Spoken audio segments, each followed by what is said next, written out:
Roshbash? All right. Roshbash, Hunbukhair Haten. Welcome to Zahra Institute's Annual Lecture 2025. I am Sharina Sharani, Outreach Coordinator for Zahra Institute. Let me just say, it's been a great week to be here in Chicago. I'm happy to be here with all of you right after Eid, as we gather together for Zahra Institute's annual lecture to learn more about this most important Kurdish ruler who left an indelible mark on religious and world history. And thank you all for taking the time from your weekend to be a part of this gathering with us.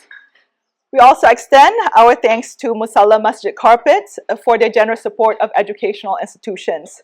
And we are especially thankful to our friend Nur Ali Mantas, whose continued support for Zahra Institute has been deeply appreciated. And since our last annual lecture, Zahra Institute has grown. So our graduate institution, now we offer not just Masters of Arts and certificate programs in Kurdish studies, but also in critical Muslim studies, as well as beginning to advance language classes in Kurmanji and Sorani. We have students attending our online classes from all over the world, from Canada, Germany, Ghana, India, Iraq, Latvia, Sweden, Syria, Turkey, the UK, the US. And this year, we will also be graduating our first group of students. So, yay! Marwan Sheikho from our MA in Kurdish Studies program, along with 4 students from our certificate program. And apart from our graduate programs and annual lecture, we also host an online speaker series that brings together scholars, students, artists from all over the Kurdish-speaking world. And last year, among the series highlights were conversations with the popular musician, Raushan. If you haven't heard of her, incredible performer. And also with the talented filmmaker, Mehmet Ali Konar. And we also had presentations on various topics, including the Sharafnama and also on the birth of Kurdish nationalism. You can find recordings of many of our conversations and presentations on our YouTube channel and Facebook page. So today, following a brief introduction by our academic director, we will invite our esteemed speaker, Dr. Jonathan Phillips, to speak for about 45 minutes. And then after that, he will take questions from the audience. After that, we will welcome you all to continue the conversation informally over the dinner that is being set up behind us. And we are pleased to see some small children in attendance today. And just to let you know, we do have aside a mother-baby room to my right here, in case anyone do need it. And after the event, don't forget to stop by the table by the door there. And you'll find brochures describing our academic programs, and you can pick them up with you. There's also a poster with a QR code you can scan to subscribe to our mailing list. In addition, we have some copies of Dr. Phillips' book on Saladin, available for purchase if you're interested. You may have noticed too that we have t-shirts for sale. And I'm normally not a big fan of t-shirts, but you'll find that the material is soft and it comes in this really distinctive blue-green color, so check them out. Well, that's, I think, about it from me. And so without further ado, I would like to invite Mujahid Balici, our academic director, to say a few words about Zahra Institute's vision and introduce our speaker for today. So thanks, Spas.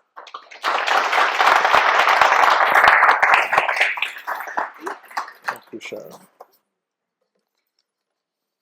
We have a microphone ritual that I have to replicate with you. Just a reminder for myself. And also you have to sign your books for the people, so we can promise that much. Hello everyone. Assalamu alaikum. I'm Mujahid Bilici. I'm academic director at Zahra Institute and professor of sociology. It's a pleasure to welcome you to our 5th annual lecture here in Chicago at Loyola University. Zahra Institute takes pride in hosting these lectures that explore aspects of Kurdish history and culture.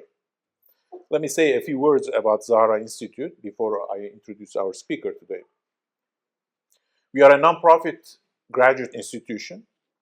We don't like to brag about it, but we are doing something unique. something never done before.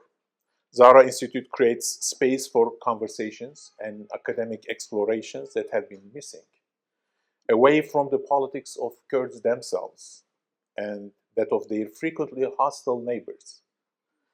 We fill an important gap in contemporary scholarship. Kurds are a major ethnicity globally, and yet they have been feeling underrepresented for a long time. Our programs in Kurdish studies offer a humanistic approach that seeks fresh perspectives on the Kurds in the Middle East and beyond. Demographic, political, and humanitarian issues have placed those issues in the Middle East have placed the Kurds at the forefront of contemporary politics. Facing denial and marginalization, the Kurds have proven themselves as a human force and a political reality to be contended with. Kurds seek their due recognition. The significance of the Kurds within each nation state is increasing. An emergent Kurdish public sphere now connects the four parts of Kurdistan with Kurdish communities in Europe and North America. At Zahra Institute, we approach the study of the Kurds not as a derivative subfield of area studies, but as a standalone field. We also offer courses in the area of critical Muslim studies, where we strive to transcend both the introvert Islamic studies approach and the sometimes called outsider view of the social sciences. We appreciate your interest and support in building an institution that we can be proud of as Americans. For this valuable work to continue, please support Zahra Institute. You can visit the website and find out how to support. Indeed, it's a new era for the Kurds. Kurdish existence is being recognized and formally incorporated. The new peace initiative in Turkey and the peaceful engagements in Rojava in northern Syria are symptoms of this new development. Kurdish desire for peace and democracy presents an opportunity for the whole region to secure a better future. Kurds, in short, are relevant and important, and this is not for the first time. Kurds of the past had states and led empires. Historiographies of current nation-states may not want to grant the Kurds this honor, but the historical facts speak otherwise. In the domain of politics, the single most important figure in Kurdish history is Sultan Saladin. His profile as a medieval Muslim king is a testimony to the Kurdish legacy within Islamic civilization. His Ayyubid Empire had a lasting impact on our material history and cultural imagination. Saladin holds significance for the Kurds, Muslims, Americans, and all humanity. By remembering his legacy, we hope to remember and rethink the values that made him so memorable to people in the East and in the West. Before I conclude my remarks, I would like to thank Zahra Institute's executive board members, especially our director, Ibrahim Demir, somewhere, I don't see him now, okay, and Ahmed Osman Tekin, Shahrina Shahrani, and other colleagues. I'm grateful for the community's interest in our event. I see friends who have come from out of town to be with us today. I want to say welcome to you all. We are grateful. With that, I would now like to introduce our speaker, Jonathan Phillips. Jonathan Phillips was educated at the University of Kiel and Royal Holloway, University of London. He became Professor of Crusading History in 2005. In 2021, he was elected President of the Society of the Study of the Crusades in the Latin East. He is the author of numerous books on the Crusades, most recently, and the widely translated, The Life and Legend of the Sultan Saladin. Phillips is the general editor of the forthcoming Cambridge History of the Crusades. It's coming out in 26 or so. Okay. With publishers, you never know what's going to happen. He's also one of the founders of Teaching Medieval Women, a partnership between academics and school teachers designed to transform the currently near invisible profile of women in the teaching of medieval history in UK schools. His earlier books include Holy Warriors, A Modern History of the Crusades. So we got a Crusades guy. If you have any questions about Crusades, we got the historian, right person to ask in the Q&A section, preferably. In 2015, he presented and co-wrote the widely acclaimed American public television series, Ancient Roads from Christ to Constantine, for Sunrise Films, if you have come across that. So thank you, and Jonathan, the floor is yours. Thank you very much.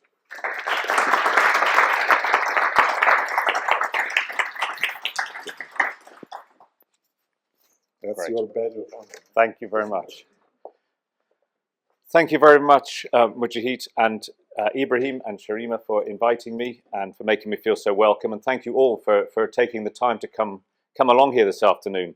It's been a really nice sort of feeling seeing this community, seeing this room sort of gently fill up, and the sort of warmth and the noise and the families present. And that's a really nice kind of community cultural feeling, which is clearly, part of very much what you're trying to do here.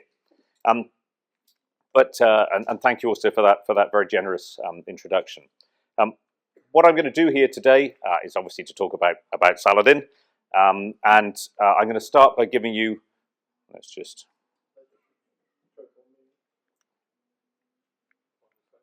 We should have practiced that, or I should have practiced that. Is give it just a tiny little run through a frame about the Crusades. I then want to talk about his life, his medieval life, and say a little bit about his legacy afterwards as well. A little bit also about how I came to study him, because as you say, I'm a historian of the Crusades really, so I have quite a considerable imposter syndrome going here, which will become apparent. Anyway, as a little frame about the Crusades, the First Crusade was called in November 1095 when Pope Urban II asked the knights of Western Europe to take up their arms and to go and liberate, as he saw it, the holy city of Jerusalem from the hands of the Muslims. Tens of thousands of people from Western Europe went out to the Holy Land, and after a lengthy campaign in the summer of 1099, they sacked the city of Jerusalem, killing some of the Jewish inhabitants and many of the Muslim defenders of that city. They then set up what we call the Crusader states, which were political bodies in the Near East. And there you see some First Crusader knights and obviously the Holy Sepulchre itself. The Muslim Near East didn't really know what had hit it. It was the First Crusade. Why should they? Why would they understand it as a war of religious colonization? It was also very divided at that time. You got the Sunni Shiite split, but also 1093, 1094, as one of the poets writes, was the year of the death of caliphs and commanders. There's a lot of political division within the Near East at that time, a lot of fragmentation, which made the Crusaders' task an awful lot easier. So they're able to exploit the divisions in the region. And it's not until 88 years later. Yeah. Okay. So in 1187, he recovered the holy city of Jerusalem for people of the Muslim world. That inevitably triggered the Third Crusade, which is the great sort of set-piece event of medieval history, or the history of the Crusades, which is the encounter between Richard the Lionheart and the Sultan Saladin, who here they are meeting each other on the Globe Theatre stage in London about 10 years ago. So the Third Crusade, I suppose I regard as a bit of a 0-0 draw at the end of it, and I'll describe why. Now, as a historian of the Crusades, I'm a sort of Western European historian by training. How did I become interested in Saladin, other than him being part of the bigger picture? And how did I start looking at his life and legacy? And the answer was I was in Damascus in 2009, and I was out jogging, strange as it may sound. I saw this poster for Saladin the musical. And so I duly went along to the opening night. And there was some speeches it was in the big theatre in Damascus where Assad used to hold his sort of major speeches. And there was a lot of speeches denouncing Israel. And then we sat down to this performance, which had bits of film in it and lots of dance. And actually, we asked the woman next to us, how long is this going to last? And she said, oh, about 3.5 hours. It was only 2 hours. And Saladin and his men sung and danced their way to victory against the drunken crusaders. They recovered Jerusalem. By the end of it, everybody is clapping along. There's a clear celebration of this. There's no sort of Third Crusade, none of the sort of nil-nil draw of the Third Crusade. It was a celebration of the recovery of Jerusalem from outside invaders. Obviously, in a sense, square brackets Israel, because that is why it was being put on in 2009. I struck, big part of it in the main central theatre in Assad's Damascus. This was about using the past to represent an idea in the present. And that really is, in a sense, when we ask ourselves why people invoke the past, it's for presentist reasons often. I mean, okay, there's entertainment and telling a good story, but in those circumstances, that was quite clearly what was going on. And that sort of set me to thinking, well, okay, it was a fairly obvious connection there. Let's look at who else has employed Saladin, if I can put it like that. And fairly quickly, I'll talk about some of these images later on. You can come up with some of these findings.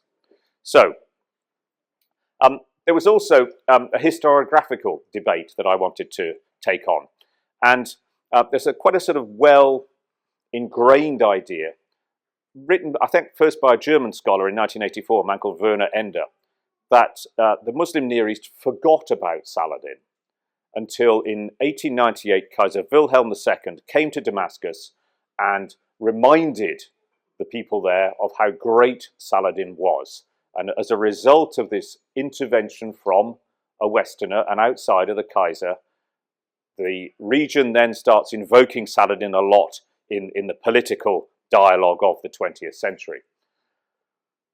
I just thought that sounded wrong. I can't sort of frame it in a sort of intellectual. It just sounds like a dumb idea. Really? You'd forget about him. I just, I'm sorry I can't dress it up in a more sophisticated fashion. I just thought this is a bad idea. So I kind of set to trying to test this out. And I went to a publisher. I said, I want to write a book about the legacy of Saladin. He said, you can't. You have to write the medieval history as well. I said, but I don't have Arabic. He said, well, tough. You're just going to have to get on with it. I don't have Arabic. I have to come clean about that. But I have a former PhD student, Dr. Osman Latif, who wrote a PhD with me, and Osman helps me in these circumstances. So I thought, okay, I will write a book about the medieval life of Saladin as well as the modern life. And that, I have to say, was the most enjoyable thing to do. I sat there smiling writing this book. When you write a biography, you don't have much control about what you're going to look at because you've got to follow what that person, he or she, did. You can't just be a historian of warfare or whatever you want to do. You have to follow what they did. But also I wanted to try and say something different about Saladin, because I will give you a little bit of narrative today because that's useful. But I wanted to try and write a book that that I suppose interested me in writing it, and also was trying to say something a little bit different about him. So I want to talk about some of the sort of cultural context in which he operates, a bit about him as a person, and a bit about that kind of more broad setting in which he operated, rather than just who did what to whom when. So Saladin was, need I say it, a Kurd, born into Crete, 1137-38. I'm sure you don't need to be told where it is on the map. And he grew up in the 40s, 50s, 60s in Damascus. Of course, one of the great cities of the region. And he grew up under the rule, or his family grew up with Ayub, his father, the name of the dynasty, and his uncle, a man called Shurku. They really so these were Kurds working for the Turkic warlord of the area, a man called Nur al-Din. And when I said the Muslim Near East was very divided in 1099 when the First Crusade turned up, this is the man who starts turning that round. What he does is he draws together the religious classes and the noble classes. That's one of the reasons the First Crusade worked. The religious classes and the noble classes were both aiming for Jerusalem, in slightly different agendas, but they both wanted Jerusalem back. In the Muslim Near East, in 1099, they are divided. They are separate. There's a great sermon from a man called As-Sulami in Damascus, who sort of says to the nobles, you are being lazy, you're looking after your own interests, you're not doing your duty as Muslims. This is why the Crusaders have succeeded. Nur al-Din starts changing that. He's a very good warrior, and he's also very pious. This is one of his Qurans. He sponsors madrasas. He sponsors, houses of justice, the writing of hadith connected with jihad. He really, he's also a very good ruler in a sense for his people. This is the Great Umayyad Mosque, but he founds, for example, this is a bathhouse. This is a wonderful hospital. He does things like sorts out the canals, the taxes, a lot of other kind of general kind of things for his people. And that's the environment that Saladin grows up in, that strong, in a sense, counter-crusade, if I can call it that, environment. And as I say, his father is a very good administrator, and his uncle is a great warrior. And I think he gets dad and uncle's genes in him, if you see what I mean, because he's good at both of those things. So,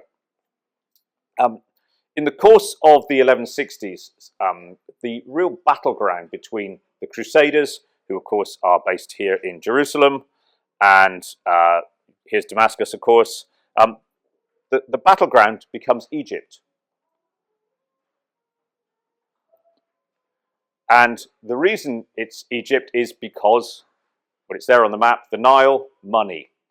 The Nile, Egypt is far and away the richest land in the region because of the fertility of the Nile, because of trade, gold coming up from West Africa, spice routes, trade down with Ethiopia, Sudan, Byzantium, Western Europe. The port of Alexandria, by a factor of about 8, is the wealthiest port in the Mediterranean. It is absolutely off the scale, Alexandria, as a wealthy port. So, if you in Damascus or you in Jerusalem want to take on each other or triumph over each other, holding Egypt strategically will be a good idea, also financially will be a good idea.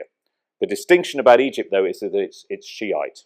It's the Fatimid Shiite dynasty, so you have that dimension to it as well. It's also a dynasty that's in a mess, if I can put it as crudely as that. It's degenerating. It's lost its leadership. It's this big sort of ripe beast waiting to be taken either by Nur al-Din or by the Crusaders. And so there's a lot of fighting in the 1160s, and finally, in January 1169, Shirkuh, who is obviously the Kurdish general of Nur al-Din's Sunni Syrian Turkic invasion force, conquers Egypt. January 1169, he takes control of Egypt. 2 or 3 months later, he dies. He seems like he's sort of rather overeaten. He sort of has some health issues based around overeating, and he expires in March 1169. And into his place comes Saladin. And that's okay. And Saladin, this for me, as writing the story of Saladin, was the sort of immensely interesting moment. March 1169, this youngish man who's he's done a few things in his career, but he moves from being a Kurd in a Sunni Syrian invasion force of a Shiite land that's culturally, historically, and structurally very different to the equestrian society that he's grown up in. In 18 years, he goes from being the sort of slightly surprised choice to rule this land, probably slightly to his own surprise because he expected his uncle to last longer, to then 18 years later recovering Jerusalem and creating an empire for his Ayyubid family. That is a pretty remarkable transition. And I found tracing that enormously compelling and interesting, and I'm going to try now to tell you some of the ways in which he did it. But of course, we've got to talk about source material. Academic inevitable sidekick. Okay, and when people write about Saladin, they go, well, we've got a lot of source material about Saladin because his secretariat was very competent, and they wrote a couple of lives of Saladin, written by, say, 2 of his chief administrators. And people go, well, or historians have gone, yes. But if you look at Mirrors for Princes, advice books on how to rule, they talk about a ruler who is merciful, just, pious, brave, generous. And all that these books do about Saladin, these lives of Saladin, is almost tick the boxes. So are we just looking at a literary construction? Have historians been mugged by this kind of literary formula about Saladin? Well, maybe, maybe not. You're still left with the fact that he achieved what he achieved, so you've got to get around that somehow. So you can look at other materials written by other Muslim writers. There's an interesting one called Ibn Jubayr, who's a Spanish pilgrim who comes to the Holy Land. He meets people around Saladin. He doesn't quite meet the man himself. And then he goes back to Spain and he writes up his text. He could say what he liked about Saladin. He's perfectly safe. He's not paid by him. He could say this was a terrible man. And he doesn't. He is very admiring of Saladin. So that's quite one example of quite a good little sort of sideways test. Or what about a Crusader source? And this is a text written by a man called William of Tyre, the man on the right, who's the great Crusader historian of the 12th century. And he is writing even before the fall of Jerusalem. So he's not writing through that prism of Saladin having taken the holy city. And he says, there's three things you need to know about Saladin. He's wise in counsel. In other words, he's got good people around him, and I'll talk about that. He's valiant in war, and he's generous beyond all measure. And for that reason, we need to fear him. Isn't that an interesting characteristic to pick upon? His generosity is what we should be really worried about. I found that fascinating. It led me down so many kind of rabbit holes about generosity, the cultural role of gift giving, what Saladin wants from it. I mean, actually, he's compulsively generous. Why are people generous? What do you get when you give something to somebody? What are you trying to do? What's your agenda? You're rewarding them? You want their loyalty? I mean, Saladin does seem to be pretty compulsive about this. I mean, people have his administrators have to hide money because they know he'll give it away. When Richard the Lionheart gives him a gift, he has to give a bigger one. Sadly, we didn't know what it was. All we know that it was bigger. He is obsessed with gift giving. And so I think that it's a really interesting element of his character that you can see coming out there. So that's William of Tyre's testimony. So I think if we can start beginning to accept some of these eyewitness testimonies, and also some from the Crusaders who are there on the Third Crusade too, which I'll come to in a little bit. So also other sorts of evidence. These days historians very much are interested in medieval historians, I can't speak for any others, are interested in material culture. The thing about medieval women that I mentioned, a lot of material culture needs to be used in that instance. And so we can think about objects. And for example, in his generosity, when you start reading the text, he's always giving out these things called robes of honor. Once you start clocking robes of honor, it's every other page of these texts. He's rewarding people with robes of honor. And actually the Fatimids literally had a factory making them. And so obviously they're different styles, different quality, etc. But it's a mark of reward. And so he is a great patron of people. One of the groups he's a great patron of is the religious classes. It's always good to get the religious classes on your side in his position. He is undoubtedly a very pious man, but having the religious classes on board, it means, of course, they'll pray for him, and they'll also, in a sense, put his message across, and that is important. Not least because in 1171, the young Shiite caliph in Cairo dies of natural causes, but he dies. And so, in a sense, for the Sunni caliph in Baghdad, this is a big moment. And it's on Saladin's watch, if you see what I mean. So you have that element too. So he's a patron of the religious classes. But just a couple of, I should also say some of the other reasons why I think he's successful, as well as this sort of patronage. William of Tyre said he's wise in counsel. I think it's the people around him that are successful. People who are successful have good people around them. His administrators, the people who wrote these lives of him, are really, really good.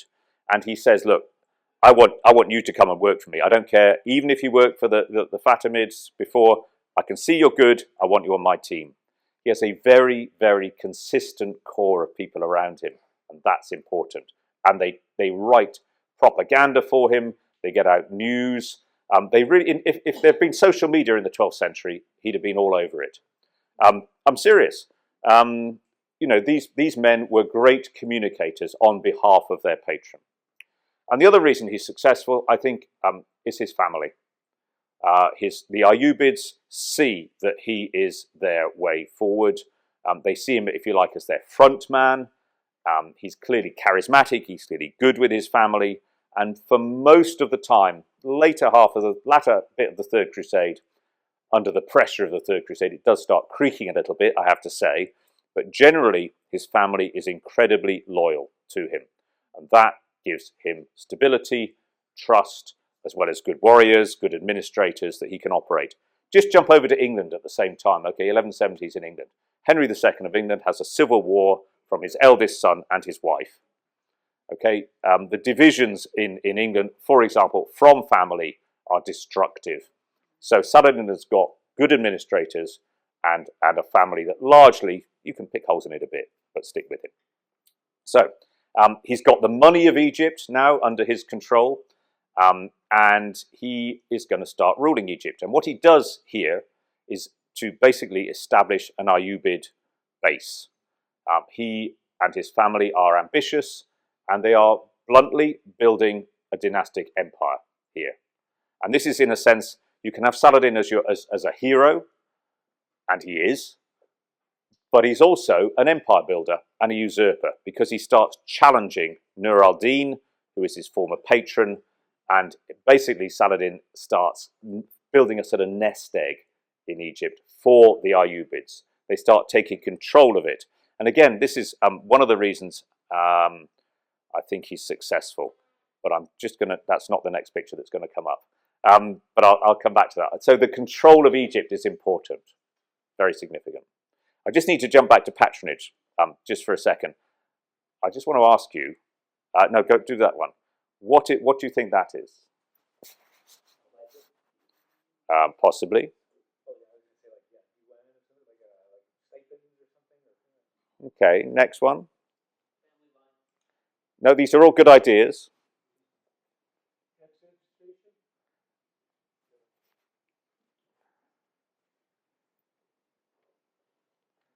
Next one.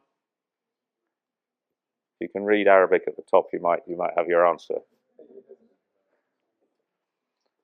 They're all poems. Thinking of patronage, another group of whom he is a patron amongst his administrators, sorry, just knitting this bit together, his administrators are poets. Saladin loves poetry. He's obsessed with poetry. He has collections of poetry competitions, everything. He is a man, in the sense, the cultural importance of poetry in the region. Again, it's something I've got to say I didn't know about, if I'm quite honest. Poetry, I think, is something that's been hugely underestimated by Western scholars. When Western scholars edited the great texts of the 12th century historians from Arabic, they left the poetry out. Can you believe the French editors in the 19th century left the poetry out? Because it's not telling you what somebody did to whom when, is it? Probably not, but think of the cultural, what does it tell you about? It tells you what people are interested in, doesn't it? Poetry is the appreciation of it is vast. And then when you look at Saladin, who is obsessed with it, so this is a man called Al-Jiliani, who's from Spain, and it's called brocaded poetry. He's also a very good doctor, by the way, as well. And this, in reality, was about 2 meters long. I saw an Oxford academic, a lady of some years, stand on a desk, which was a bit alarming, and kind of unveil this thing in front of us. And I think it's call and response. You have to fill in the words. So a very sort of dramatic, interactive kind of thing. So, this is some of the sort of culture that Saladin is operating within as well. But also talking about the culture that he operates in and how and why he's successful. I've said he's got hold of Egypt. He's building this sort of dynastic nest egg there. So what he does is, and I suppose this is, I suppose I kind of very much admire him for this. He's a Kurd who's from Tikrit, who's basically grew up in Damascus, a very equestrian culture. The one thing that rules Egypt is the Nile. Whoever has control of Egypt is ruled by the Nile, with the Nile flood and the money. And he says, okay, well, all right, I need to know what I've got here. And he organizes something that is basically like, I don't know if you know in England, the Doomsday Book. It's a survey of pretty well every tree, farm, piece of land, seeds handed out to people. It is a detailed tax survey. I'm not an economic historian, not my thing really, but this was fascinating. And it basically means he wants to know what he's got, what he can give out as well. So I thought, that's really sharp. The other thing he says, I want a book of etiquette. I want to know how Egypt works. I want somebody on my desk to write me a book of etiquette from this place. And again, I think that's a really smart move. When you conquer a country, I suppose you can try and ignore the culture, you can obliterate it, or you can work with the grain. And in a sense, if you are a small group of outsiders, as Saladin's family are, effectively, then it's probably better to work with the grain. And so there's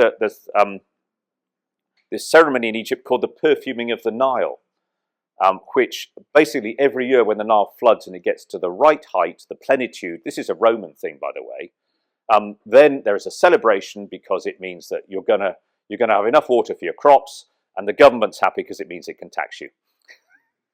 So there's an elaborate ceremony in which a man from a particular family has to hang from this beam, and he's perfumed by the ruler of Egypt with various spices and fragrances. It sounds an alarming occupation.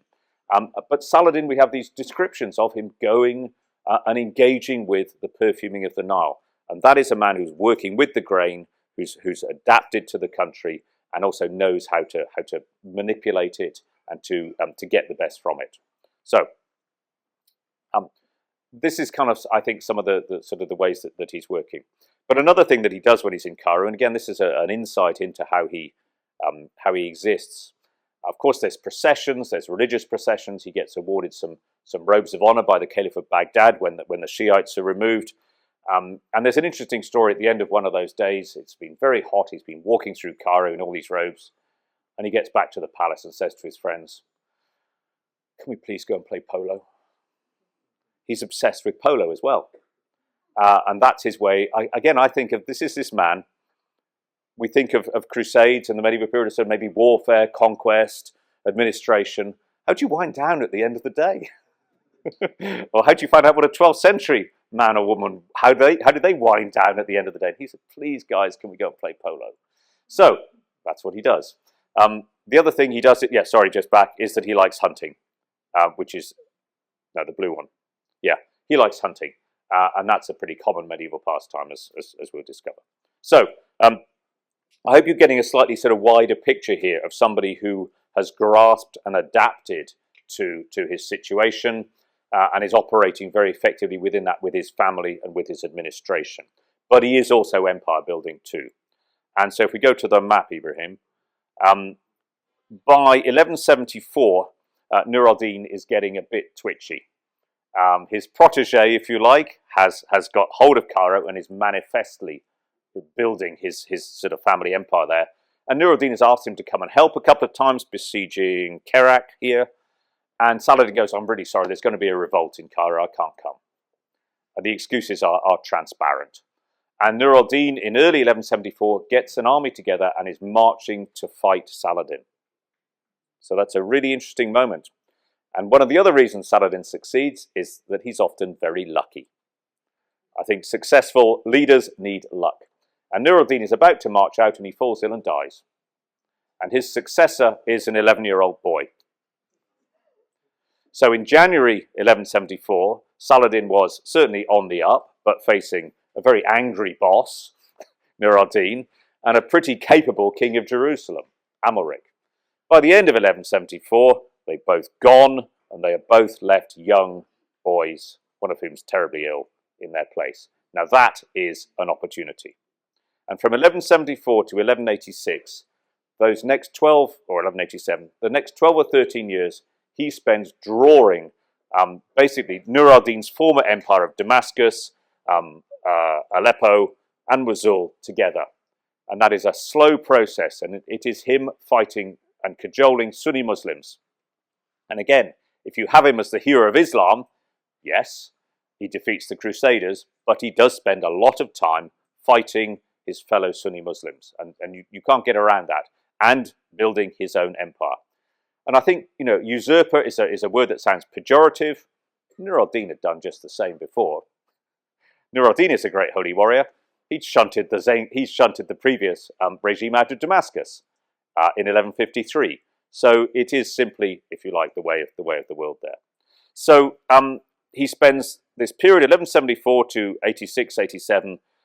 He's trying to take over Nur al-Din. The Zengids is the dynasty, Nur al-Din's lands, and get people to join with him and expel the Crusaders from Jerusalem. Of course, Islam's third most important city. That's the kind of propaganda message. Work with me to achieve this success for us.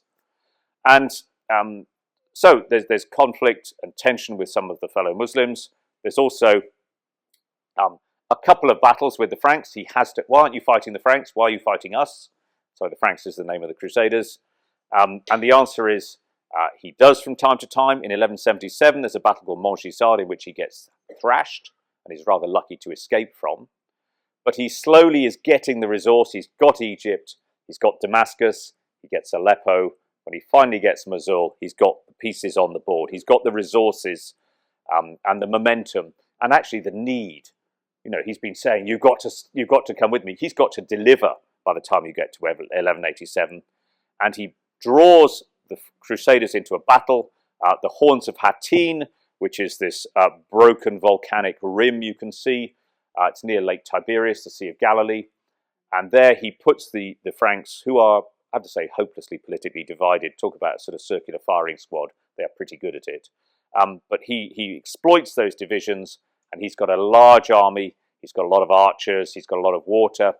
And he gets them. He provokes them into trying to march 32 kilometers across this landscape in July. I mean, look how dry that is. Yeah, I mean, it is foolish, but he pressures them into making that mistake. And the army crumbles. He's got so much water, he can pour it out in front of them. The Crusaders have got no water. They are parched. At night, he sets fire to this, and it blows onto them. He really breaks them. This is not me, because I'm not left-handed, just in case you're wondering. But this is a German scholar, actually, who dressed up in this gear and then walked for a day just to see what it would do. And nobody's trying to kill him either. And the answer was he wasn't very well at the end of it. But just Saladin is trying to sort of break the Crusaders, and then he captures them, and he captures on the right. We're at the Globe Theatre in London again. This is the King of Jerusalem, Guy of Lusignan, and this is Reynold of Chatillon, who is always the walk-on baddie, who's very provocative.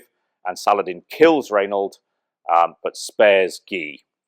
And he also captures the true cross, which is the Christians' great talisman, which is the wood that's believed to be the cross upon which Christ was crucified, and is their great symbol, which they'd had in about 32 battles successfully, but not then. This, of course, leaves his way open, having crushed the Crusader army, to then recover Jerusalem.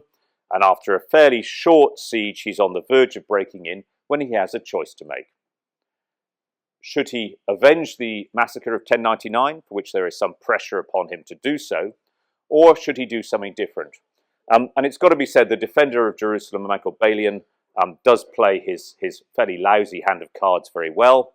And he says to Saladin, look, you can ransom us, or you can kill us. If you say that you're not going to ransom us, we will destroy that building, which I know you don't want. We will kill all our Muslim prisoners, which we have a few thousand, and we will fight so hard because we know we're going to die. And Saladin agrees to this, and so he takes an enormous ransom. But in a sense, in agreeing to it, he's shown mercy, which is a form of power. And I think at that moment that he took Jerusalem and sort of drove a stake through the heart of Christendom, the Pope is said to have died of a heart attack when he heard the news. This at the same time, I think his reputation is enhanced in the West, certainly, because he didn't do what the First Crusade did, and they're very well aware what the First Crusade had done. And he has also, of course, delivered the city to his people. He's also got a lot more money to give out.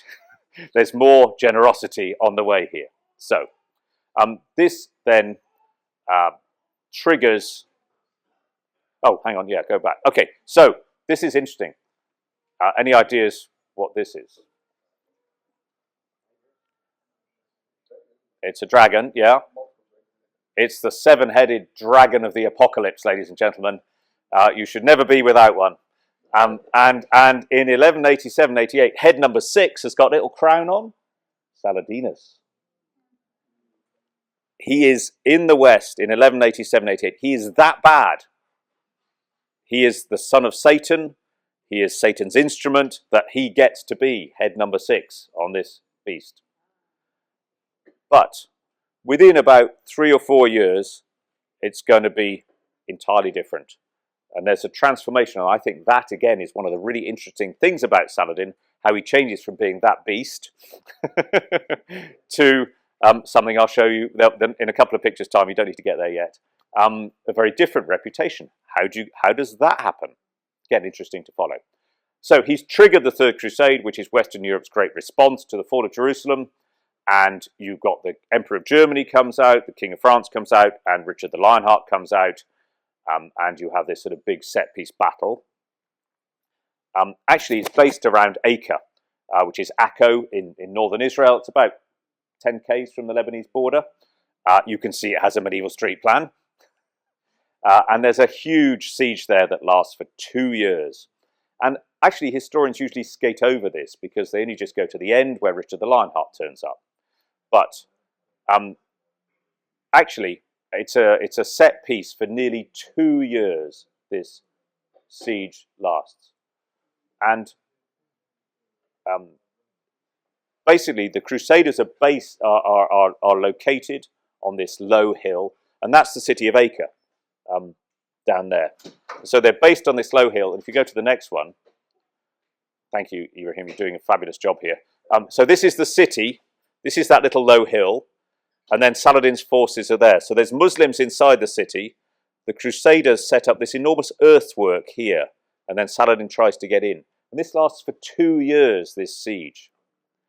It is the siege of Troy of the medieval period. And in it, the descriptions of it, again, we have an awful lot about Saladin, about how he tries to keep his troops going, the struggles that he faces, the mistakes that he makes, and frankly, letting them dig that big trench there is a mistake. But another thing about it is his health. Saladin is so ill for the last 4 or 5 years of his life. Again, which I didn't know much about. He has colic, which I suppose I think of colic as sort of babies or horses.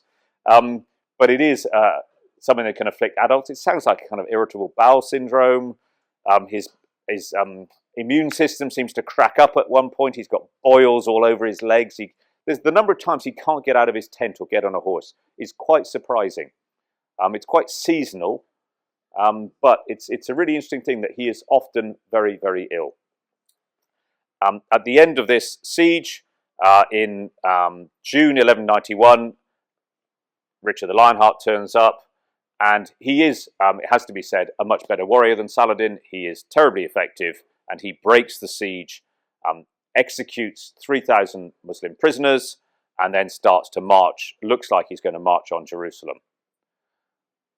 But over the course of this long engagement, this is 2 years outside Acre. Richard is there in the Holy Land for about 18 months. There are what a modern historian described as embedded correspondence in modern parlance in Richard's army. And there's crusading isn't just about fighting. For that length of time, there's nothing happening a lot of the time. There's bad weather a lot of the time. There's also a lot of diplomacy. You need to come to a settlement, because for a long time these sides are so evenly matched that there needs to be diplomacy. And so Richard, this is from a children's book. Richard and Saladin never actually met. TV producers are devastated when you tell them that. They never actually met. Most of the diplomacy is with Saladin's brother, Saladin. And I think the West's view of Saladin is sort of Safavian blend. Do you know what I mean? And he and Richard spend a long, long time together. They both like music, they like food, they like hunting, they like gift giving, they like sussing out how strong the other guy is as well.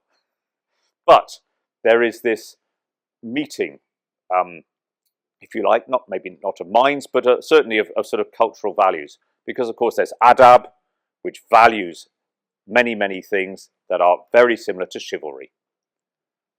Piety, courtesy, generosity, mercy, particularly courtesy towards women. I'll say a bit about that in a second.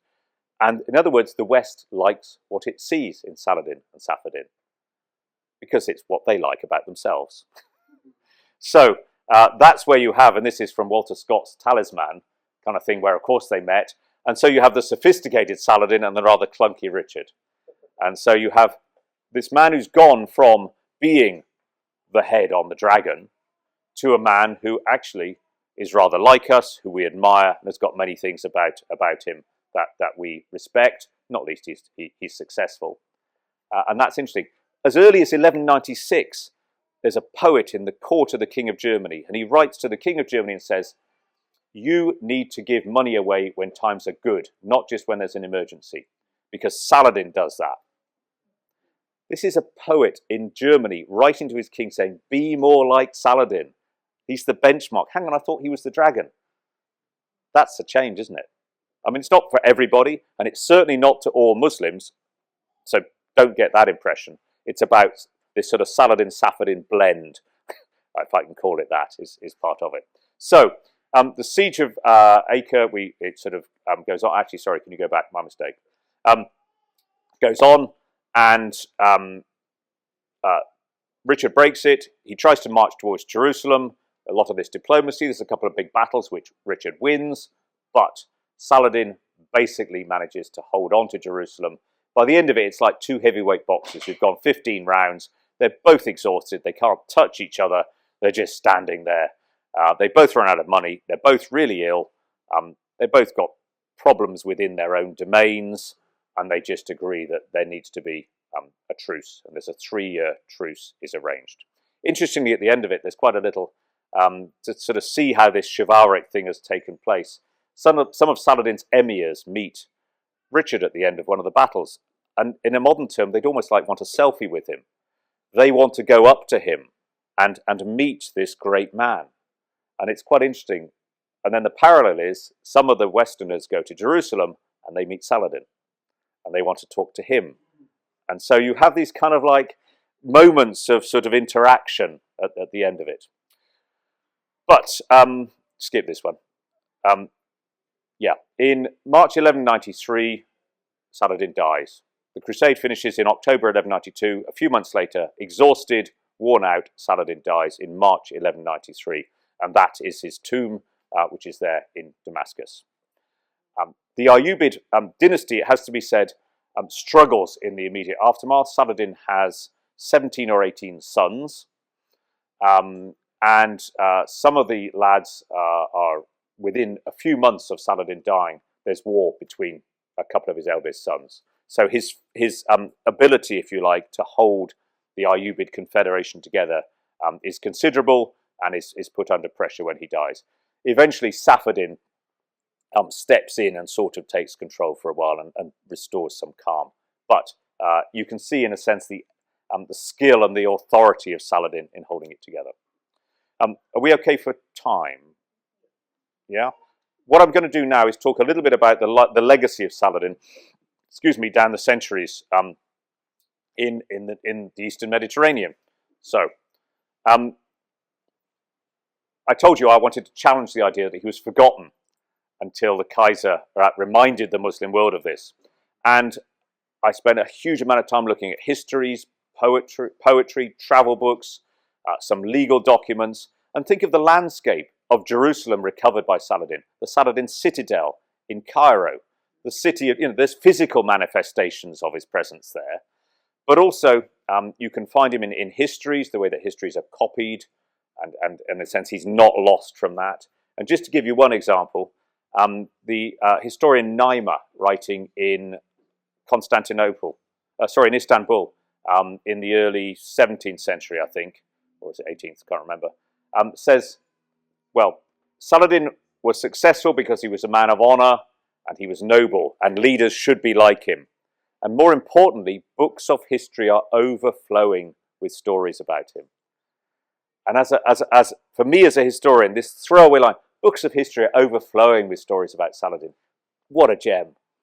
I barely need to tell you, I just don't need to tell you. That to me was just a gift that people, he's there. He's kind of in, and this is the Ottomans.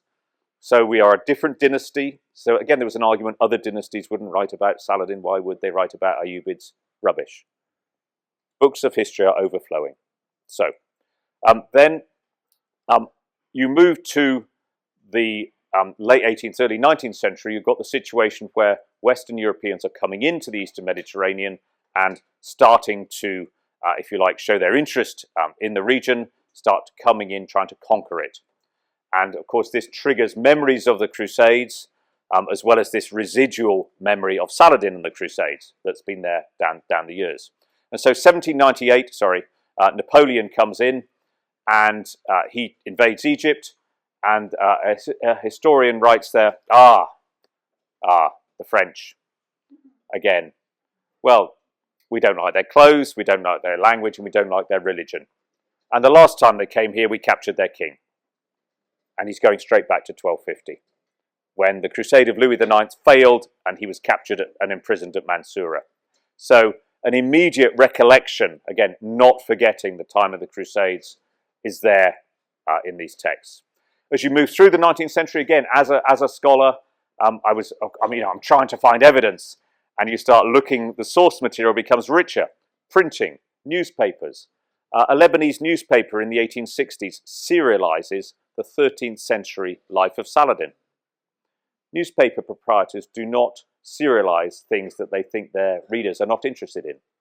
You're serializing the life of Saladin in a newspaper in the 1860s. There's plays put on about the life of Saladin. Walter Scott's Talisman is translated into Arabic, which is a novel written in England about him. So, this is nationalisms emerge.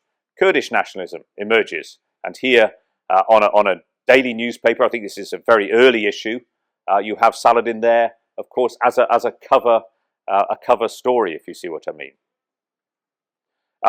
In the politics, you have in Syria, which is just breaking free from, or trying to just break free from the end of the Ottoman Empire before the French took over. There's a moment in 1919, the first call, which again is invoking Saladin and the Crusades as they're just sort of trying to break out, and this was serialized again across newspapers in the Near East.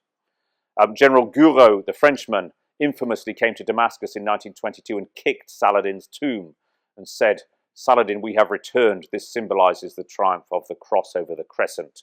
A calculated insult, which is still actually in Syrian schoolbooks today. It's in the Hamas Charter, it's cited. It's in Nasser's speeches in the 1960s.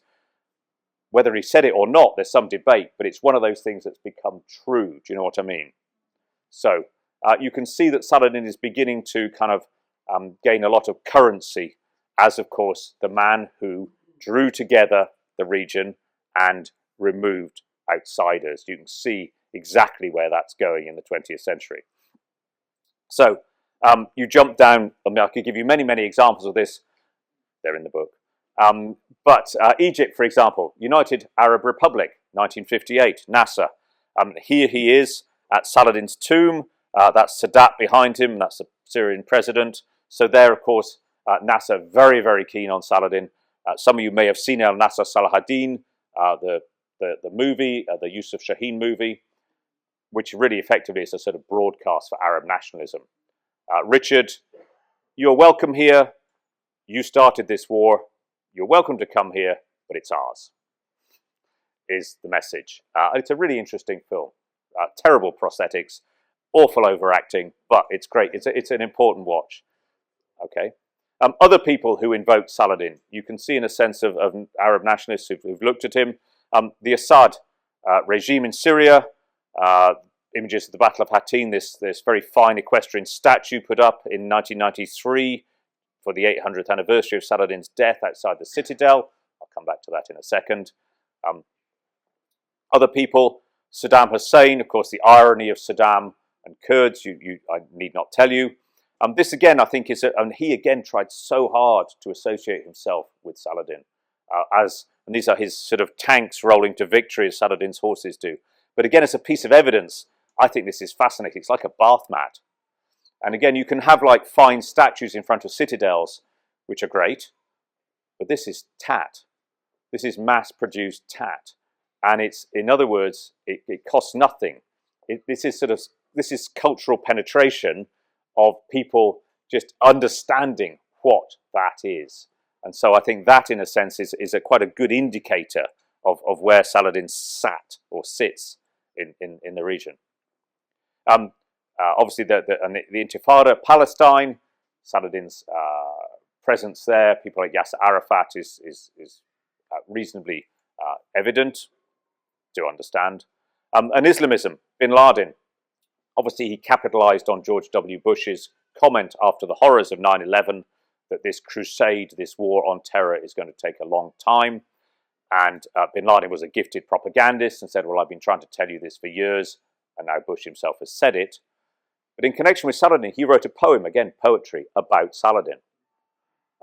Rather eerily, or very eerily, I found, and it always makes my skin prickle when I say it, about Saladin's horsemen coming out of the clouds, which I find a terrifying line, given what happened. Erdogan, Turkey.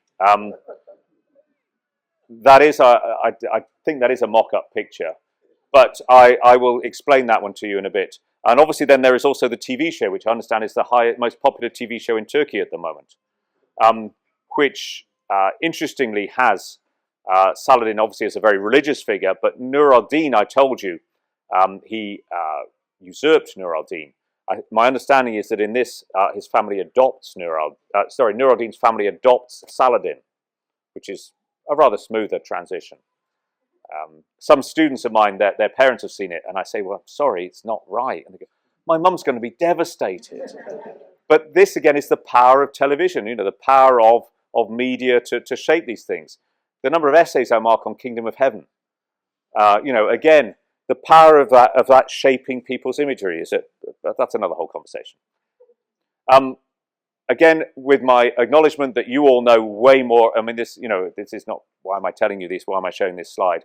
And I appreciate there's a lot of variety of forms of engagement here, but clearly, southeastern Turkey, there's that.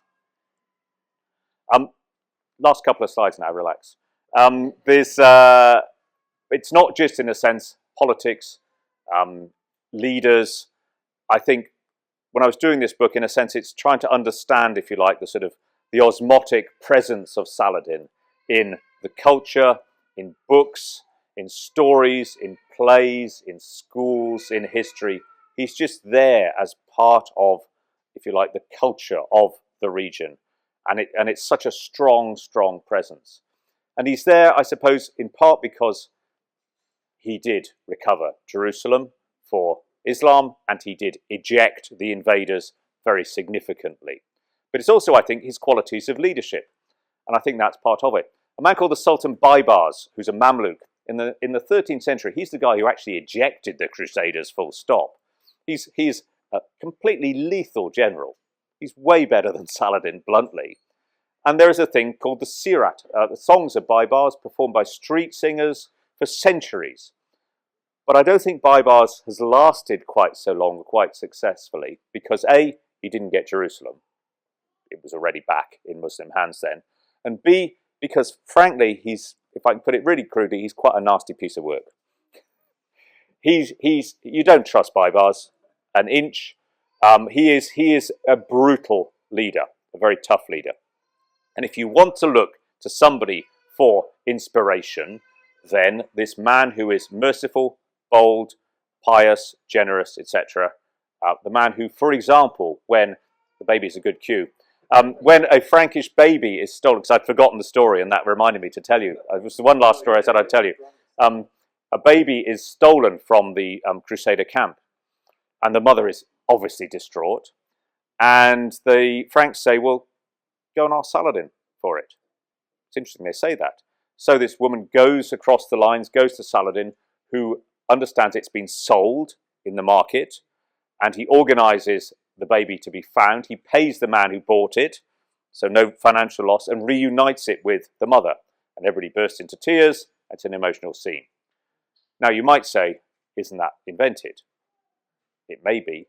But if you start looking at the text, there's so many stories like that. An old man is captured by Saladin. A crusader sort of says to Saladin, or Saladin says to him, aren't you a bit old for this? And the man says, I've come to go to Jerusalem. And Saladin, okay, well, I'll put you on your way there. And it's this other sort of individuals. There's a sort of, when nobles are captured particularly, these displays of mercy and generosity are manifest. And they're in Crusader sources and Muslim sources. And the point is, you can't disregard the lot of them. And I think that's the point. So in a sense, just sort of tiny wrapping that up, there's Malaysian television made this cartoon, my students watch it, about Saladin, and he's brave, he's bold, he's funny. I didn't find him funny, I've got to say. With all due respect, he's not very funny. He's the man you'll want in your corner. So here you have, again, for kids, I think it's about 11 or 12-year-old boys, he's the man you want in your corner. So he's got this kind of charisma. And then finally, I suppose, just jumping full circle back to Assad's statue, this was taken in December, and you, in a sense, you still see, of course, Saladin can move through all these different people, individuals who've adopted him, has this kind of durability, this universality. And in fact, when I was in Detroit near Detroit, a few years ago, this young woman came up to me. She said, I'm a refugee from Hama in Syria. And she said, I think you might be interested to know that Saladin is the screensaver on all our mobile phones. And I, again, thought this is mundane. It's modern. But it shows that there he is as a figure of hope and a figure to be admired. Thank you very much.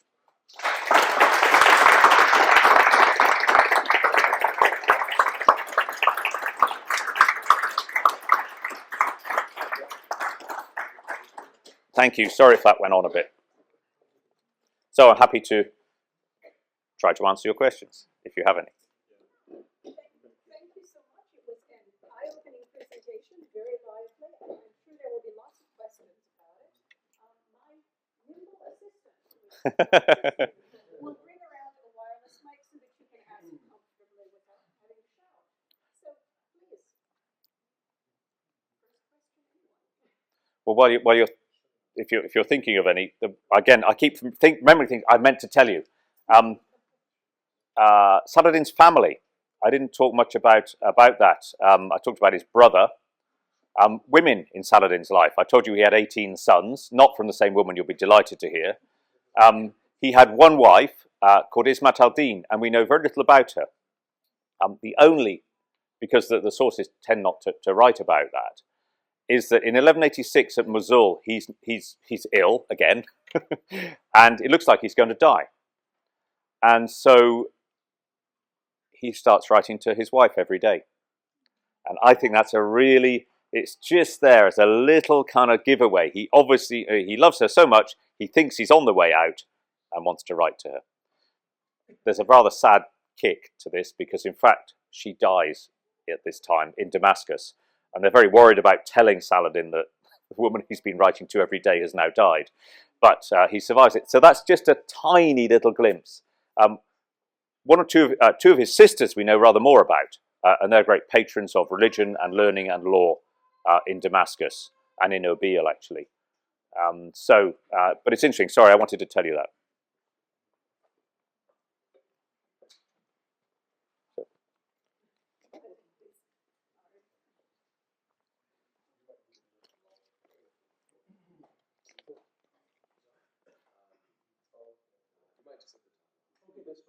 Thank you for that great presentation.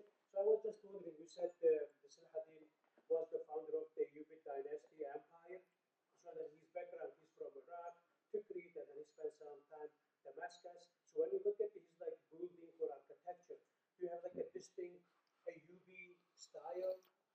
That's an interesting question. Not that there's a lot of buildings put up by the Ayyubids, for sure, particularly actually in Cairo. So I can't think of a particular sort of style. I can think of a sort of cultural transfer, actually an interesting one. Shuja al-Dur, who is the sort of, if you like, the sort of link between the Ayyubids and the Mamluks. Her mausoleum has mosaic. And mosaic is something that's Damascene. She would have seen in Damascus, and she moves it to Cairo. So there is, well, I suppose she's not Ayyubid, but she marries an Ayyubid. There's a bit of cultural transference there. I'm wondering whether I need to hide behind, I'm not an architectural historian, and I'm quite seriously thinking about that in answer to your question. But no, they do build a number of buildings. I can't come up with a sort of a style per se, but things like the Citadel of Cairo, for example, are things like that. But yeah, thank you. Good question. Actually, there is a scholar who studies Ayyubid architecture, Professor Jonathan, and she kind of has a lot to say on that subject. To rescue you, I'm going to refer to. I'm happy to be rescued. Yeah. So it's very interesting. Also, the legacy of Shafism. There's some theological aspect that reflect its Kurdish origins, and we see in Egypt, in Kurdish lands, people are Shafi. It's like a denomination. Yeah. The law school. So there is a Kurdish element in both material culture, but also in terms of theology. Right. It's not your focus, maybe, but Kurdish specific interests have explored in architecture. Thank you so much for your talk. I really enjoyed it. I was wondering if you could speak at all to Saladin's relationship with the Jewish community at the time, or if that came up in your research at all. It did. I mean, in a sense, there's tolerance of peoples of the book. One of the one who is the famous Maimonides, the physician, is the one who, in a sense, is referenced. There's no persecution of Jews, unlike in Western Europe, it's happening at the time. But Maimonides, as part of his entourage of physicians, and there are other Jewish physicians around. So he is the individual, I suppose, I'd talk about. The identity of Saladin's doctors is really interesting. There's a wonderful text by a man called Ibn Abi Usaybiyah, which has been, I was kind of very lucky with Right Time, Right Place doing this book. This is an enormous sort of multi-volume, it's 6 volumes in translation, text about the great physicians of Syria in the 13th century. And it was being translated as I was doing this. And I suppose the woman kept, why do you want this? You're a Crusade historian, I told her. And this gives you a guide to all the doctors in Egypt and Damascus and Syria at the time, including Al-Jilani, the man who did those poems. And it's anecdotes and stories and poems about them. And so he's in that. And it also shows that they learn all over the Near East. As a doctor, you study with people everywhere. It's an incredibly fluid society in which, Muslims are moving around from Iberia, but Jews are moving around. East Orthodox Christians, again, whom I haven't mentioned at all, who are allowed back into Jerusalem after the capture by Saladin, they are part of it as well. So you've got under him, I would say, a pretty fluid society. Okay. I could go in other directions, but I better stop. Okay. That actually perfectly lines up to what my question is. So, yeah. I guess the first part of the question is, how do we know he's Kurdish? And the second part of that is, how was race or ethnicity kind of brought up in these texts? Like, how do we know what people were? Basically, the contemporary sources state that he was Kurdish. That is identifiable to contemporaries. It's identifiable to the Franks, to the Crusaders as well. Interestingly, even the first Crusaders write a list of the peoples they've encountered. They call them, very crudely, Saracens. That's the kind of blanket name, in the way that the people of the Near East call the Crusaders Franks, even though they're from all over Europe. So they both got their kind of like you've just got to blur, haven't you? You can't put a list of 20 different countries or nations every time, not nations, groups. So Kurds is there. They're just sort of stated. He is stated as being Kurdish. The relations between, say, the Kurds and the Turks, is that what you're asking? Or eras, like when when somebody's mentioned in these texts, is it just like so and so is an Arab and then it just keeps going, or like how do we? It varies in a sense. Sometimes the way that obviously the names are different. The sort of the formulation of the names are obviously a Turkic name, and you can see that, or Persian names, and that is a giveaway in one sense. But it will just write, Saladin's army, the Kurds of this group, the Hakkari tribe, for example, came down and helped at the siege of Acre. And so they're quite, his group of people around him are always pretty specific in who's come from where and whom. So it's fairly detailed at the time. As far as the relationship between Turks and Kurds, well, obviously, in a sense, Nur al-Din's employed the group. Zengi employed a lot of Kurds. Sorry, Nur al-Din's father employed them in his armies too. There's a very obviously effective working relationship there. There are tensions from time to time, often when things aren't going well. Do you think it was important for, or was it just documenting, or it was important? Like we talk about race, in the modern sense all the time. Do you think it was also an important part of the culture then? It doesn't dominate, I've got to say. In a sense, it doesn't dominate. It's not sort of seen as in the text that I read as there as a sort of breaking point. And you think of somewhere like Cairo, it's a 20% Coptic population. When the sort of form of Shiism that's being practiced in Cairo under the Fatimids is very blurry. Sunnis can take part in it too. It's got a lot of fluidity. So that's a religious fluidity, I guess. There are relatively few, as I can see, ethnic tensions. And in a sense, yes, you're right. They did run together nicely. Yeah, one common critique I think you hear about Saladin is that he didn't do a lot for the Kurds in his own time. Mm-hmm. Could you speak on behalf of this? Yes, in a sense, the idea of sort of an identity, national identity like that. Why didn't he set up a Kurdish state? I've seen that from Kurdish refugees in Sweden, a book I read about that. He just wouldn't have thought in those terms of setting it up as a Kurdish entity. He set it up as an Ayyubid entity, and he was acting on behalf of Sunni Islam, for sure. But it is for his family. It is for the Ayyubids. Yes, yeah. But in a sense, it's from it's the family comes first in that instance. Shall I go over this way a little bit? Yeah. Today's the first time I've learned about Saladin, but it seems that he was incredibly fortunate that his two regional rivals died when they did. Mm-hmm. Do you think, given all of his characteristics so positive, so generous, he would have been equally successful if this didn't happen? Because it seemed like that would have been a lot of conflict. I can throw in another bit of luck as well if you want. No, it's important. In the Third Crusade, the invasion of the Third Crusade, Europe's great response, we all talk about Richard the Lionheart. By far the most dangerous was Emperor Frederick Barbarossa, who has a huge army, really strong. And he tries to cross a river in southern Asia Minor and falls in and drowns. And one of the scholars, Muslim scholars at the time, writes, if that man hadn't drowned in the river, I wouldn't be talking about Syria in Muslim hands these days. Which is a really telling line of he had a huge army and it just disintegrates after you go. So Saladin is frequently lucky. Would he have, but I sidetracked myself with that anecdote, would he have succeeded? He'd have found it a lot more difficult. Had Nur al-Din been around, he would have presumably had to submit to him. And Amalric, the king of Jerusalem, would have been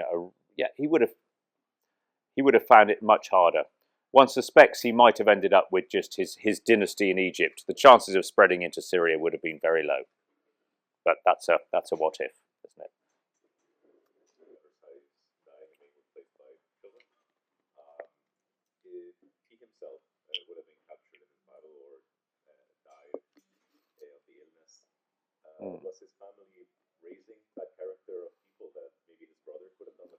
yeah, I think Saladin would have been. I know we're sort of guessing here. Saladin is Saladin's. Watching a sound tweet. It's clearly his best friend. He's the one he goes to when he's in trouble. Saladin is there always, as he really is a brother. You know, in that sort of that sounding trite. You know, he is the man who consoles him. He advises him. You know, he really is the main man. If Saladin has gone, Saladin will be there. He's rules Egypt as well. You know, he's experienced. Yeah. Okay. The gentleman at the back wanted to question. Yeah. No.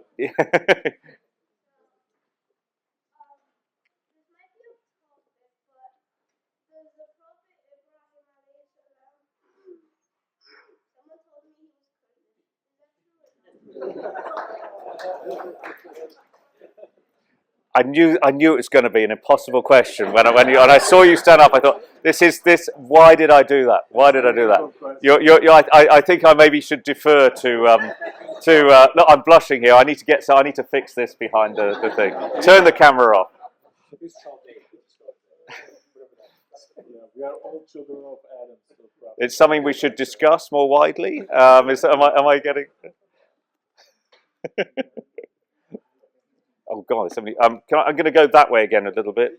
Oh my God! Another young question. So my question is, after Sultan Saladin died, the Ayyubid Empire didn't thrive as much as Yes. it was under his rule. Is there a main reason that it led to the downfall of the Ayyubid Empire? No, really good question. I think it's Saladin's character that has held it together. I think the pressure of the Third Crusade has caused it to creak. And you can see him starting to put people in place. He's starting to sort of distribute lands amongst his sons. For once, he's not very sure-footed in that. He gives Aleppo to one son, then takes it back off him. You know, this is a man who, you know, usually he's pretty sure-footed, but he's beginning to sort of almost like make mistakes, I think, under the pressure or the fatigue, illness, money. It's really he that holds it together. Under the influence of Saladin, it then sort of breaks into sort of satellites. There's, you know, or confederation, which works tolerably well. Although they do sort of say Aleppo, Kerak, Cairo, Damascus. But again, that's not as efficient, and they do spend some time warring with one another. They do spend quite a lot of time warring with one another. And then it breaks down in 1250 with the death of. I think you'd have to say it's Saladin does a good job over a big chunk of it, but he does not, you know, if you like, rule the lot. But no, really good question. Oh, I guess I was wondering if you could speak a little bit about you said the messaging and Yeah. if you have any interesting anecdotes about, I guess, the politicking that he was doing. Yeah, I mean, forces, I guess. yeah. One of the people he has a bad relationship with is the Caliph of Baghdad, the head of Sunni Islam, who you would have thought after he has recovered Jerusalem might be pleased and supportive, and he's not. And it's quite interesting, and the reason is because he feels threatened by Saladin. Look, if this Ayyubid group has taken control of Egypt, now they've got Jerusalem, and they've got a very large empire by now anyway. Is it Baghdad next? And so he's always very wary. He's always very lukewarm. And you have some really interesting descriptions when he writes letters, very sort of tepid letters of support. Saladin's administrators go, "You have got to write back in the strongest terms. You know, you've really got to tell him how hopeless and unsupportive he's being." And Saladin always goes, "No, let's play the long game. Play the long game." So he's kind of good at moderating his people. As far as the letters they send out go, the stuff they have to do early on is when he's fighting Nur al-Din's family. They've got to try and spin that. And when he gets Jerusalem back, of course, the man complains that my hands are exhausted. I'm having to write so many letters, because of course, when he captures Jerusalem, for example, some families have tried to do this before. Brackets, Nur al-Din's lot. We, the Ayyubids, have done it. So yeah, he gets that message across. We did it. You know, I have a question, maybe it's up a little bit from how was his relation with the Sufism that time? From the way I understood, Mhm. there was one, what's his name, Sahrawardi of Aleppo, Yes, yeah, and he was so much with the politics, and he actually killed him. yes, he did. That's it. So anyone who is against his belief in the Orthodox Islam, sort of he tried to get rid of them. Or? That's a rare example, of him executing somebody. Although there was another religious leader, poet in Egypt in the early 1170s who met the same fate as well. Who I think is also politicking against him. It's the blend of religion and politics, of course. But yes, this man's who he executes, I think in 1191, I think is when he does that. It's not a prominent part of his, in the sense he's so occupied with the Third Crusade. But it's interesting that he chooses to do that. This man obviously has obviously, he feels, posing sufficient a threat that him and his colleagues feel needs to be removed. Also, it was a result of provocation from other scholars I was who going, yeah. conspired against Surawardi. They presented him as a threat. Mm. Interesting, though. It's the saddest part, the fact about Saladin, that when I learned that, I was, that's not good. But it's interesting that he the scholar who was killed, he's very ill for a lot of the time, and they're trying to find a cure for his illnesses. I was reading this the other day, but yeah, He's in prison and then he dies. It's yeah. not like direct execution. He's in prison. The one in Cairo in the 1170s is executed, and a lot of the other poets are saying, "Please don't do this. Please don't do this." And it's just not.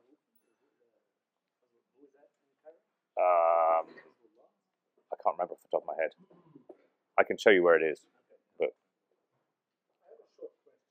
My question is, what kind of language Saladin was spoken during his time? Yeah.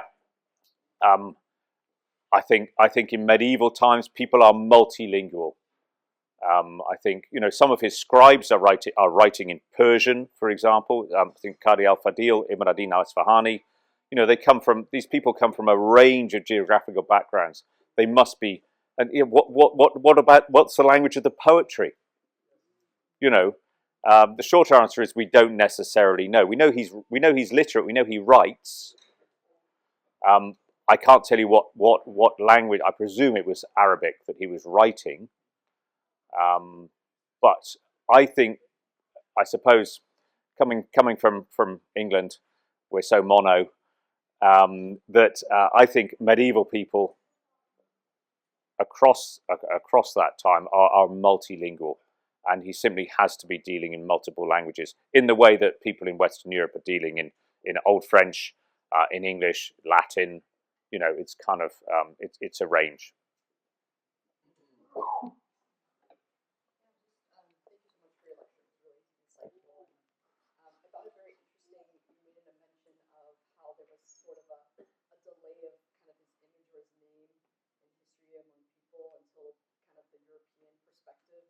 Brought that in the light of like, oh, this person is very well known. It reminded me of the Tom Holland, I don't know, the historian. Yeah. The Islamic documentary that was on, I think, on ITV or something. But it was along the same lines of how the Prophet Muhammad, peace be upon him, there was a delay in using his image or using his name in bringing kind of unity in groups. So I guess what were your thoughts on why there was a delay, kind of on his image, or you see it now more so in contemporary film and literature? I suppose. Well, I guess I would argue that there wasn't such a delay. That down the centuries, I'd still be doing that section. Honestly, it took me so long. That was, in a sense, the most challenging bit, was to try and find Saladin from 1193. Once you get to the 1850s, it's not that hard. But it's that gap, the pre-print gap, I suppose. And I don't have Arabic, so that was a challenge. But once you start looking at things like there's a legal case in Jerusalem in the 17th century, and he's invoked endlessly in that. His travel documents, but it was also the way that history is written. someone like Makrizi writing in 15th century Egypt, these days students plagiarism. It's the word. You will be in trouble if it's plagiarism. I suppose AI's taken over. Histories are copied and incorporated, and that's fine and that's good. And in a sense, so you've got this bundle of a lot of writers in the late 12th, early 13th century, and their histories are incorporated. They're modified. Sometimes, for example, I've seen him become. He's an Arab, he's a Kurd, he's a Turk. So in a sense, the historians down the centuries, you kind of you take the bit you want always. Do you want him as the man who recovered Jerusalem? Usually, yes. You want him as the man who drew people together? Yes. But you'll also want him as the good ruler sometimes. So it's a very sort of scattered evidence. I think it's not like some huge iceberg, some huge mountain that we've missed, but he's there. And I think when you get to the latter half of the 19th century, say 1850s onwards, I would say it's like dry tinder. It's there to go, as the memory of the Crusades is too. The key to the Holy Sepulchre in Jerusalem Yeah. is held by two Muslim families for over 1,000 years and still today in Palestine. Yeah. Was it Saladin who gave it to them? I don't. The story There is very much a tradition that is the case. I haven't looked into that, but that is the tradition that is regarded as such. Yeah, it's interesting. I suppose the importance of. I mean, some of his generals sort of said, why don't you destroy the Holy Sepulchre? And of course, that he just says no. That's not going to work. That's futile. First of all, it didn't happen when the early caliphs took Jerusalem over for a start. Secondly, they'll come to see the site anyway. Christians will come to see the site. But yeah, it is a popular tradition.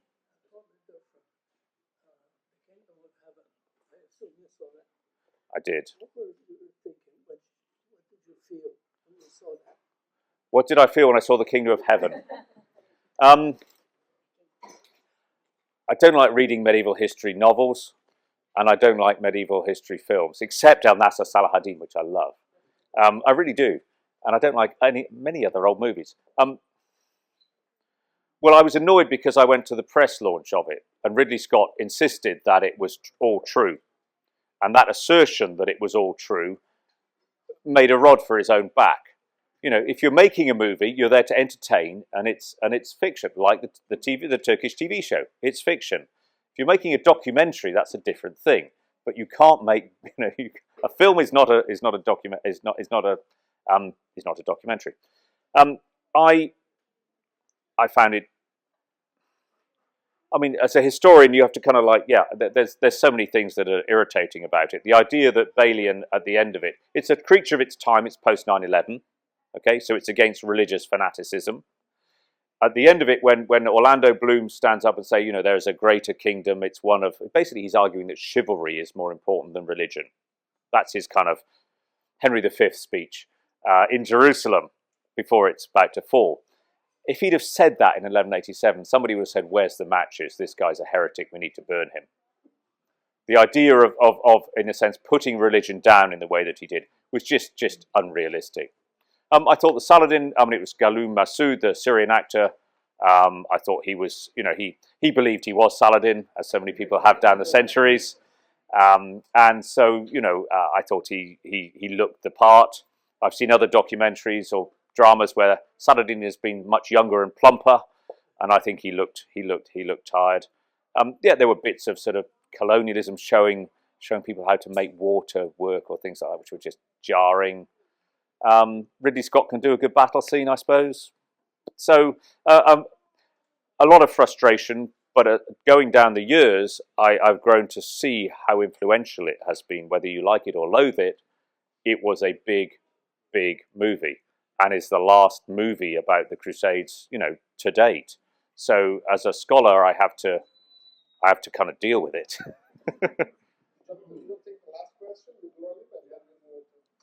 Thank you very much for being here for the great lecture. I have two questions, but all of them in one. When you go through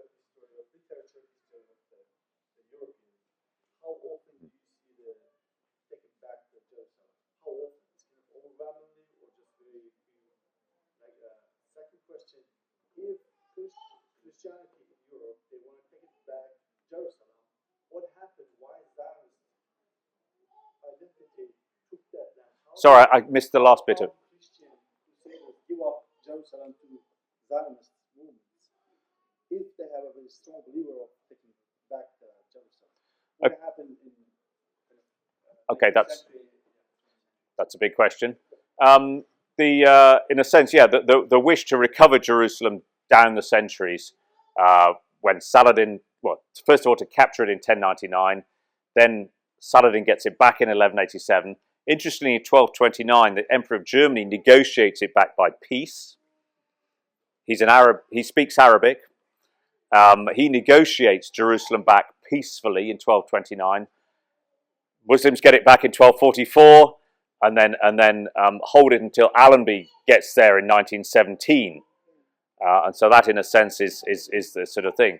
I suppose, in a sense, the rise of Zionism is part of the politics of Europe, if you see what I mean. And so it really, in a sense, it emerges from that. The idea, I suppose, the religiosity of Europe, I guess, Protestantism has emerged in a sense. The Catholic desire for Jerusalem isn't the only kind of religion, if you like, dominating the West. And crusading was itself really came into disrepute in the 17th century. You know, it was for fools. You know, and the papacy, the church had mugged people into doing this kind of activity. So you can see there's a sort of, yes, of course, Jerusalem is important. And when in the 19th century, Westerners start taking over lands in the Near East and having a presence in Jerusalem, there's pilgrims, but it's not the sort of sense the dominant wish to fight for it for religious reasons has kind of faded away. There's reasons to have the land for politics and money and oil and all those things, but in a sense the religiosity has kind of faded. And obviously, in a sense, Zionism is there as a powerful idea that wasn't there, you know, back in the medieval period. Thank you. We'll say thank you once more